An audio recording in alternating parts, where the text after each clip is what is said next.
I don't know if you remember 20 years ago, we had the Cronulla Riots. Cronulla is a beach just further south of Bondi, right? And it's traditionally been a very white sort of Anglo-Saxon area. Um, and people would go there to the beach and whatever. And I don't know if you know what caused the riots, because I too was quite ignorant. I've got cousins in Sydney who grew up in Bankstown. They were Greek, right? But I lived in Melbourne and we didn't have any of these things. I mean, yes, there were Lebanese people and Turkish people and multiple groups of people in Melbourne, but we didn't have this problem. Sydney's had it for a very long time, which means it's a hotbed over there. And when they told me, do you have any idea what caused these riots? And of course, at the time, being, like we all are at one time, very lefty, very sort of, social justice, 20 years ago, we're so racist and how can we do this? And they said, do you know what caused this? They were harassing girls on the beach, gangs of Lebanese youth, that they would harass the girls on the beach. The lifeguards had enough and pushed back, and then it started a fight. And then the brawl escalated, and then it just escalated and escalated.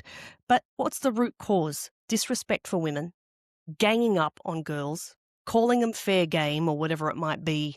In fact, Sydney had its own Lebanese rape gangs. We didn't have Pakistani rape gangs, we had Lebanese rape gangs, but these are not Christian Lebanese people.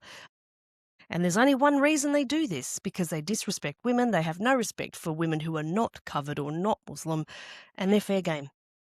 And this is what's happened. And this is 20 years ago.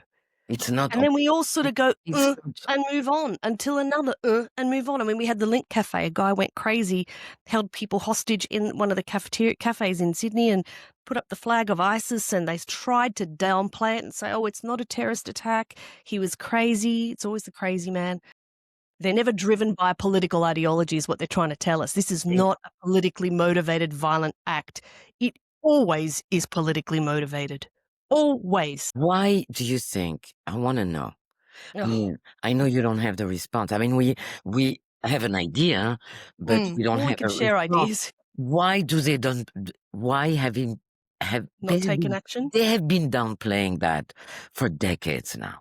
Okay, I would say as soon as there is a terrorist attack, an Islamic terrorist attack, the first thing that comes out of the mouth of our politician is Islamophobia. Homophobia. Okay, I can tell you why they're scared, Linda.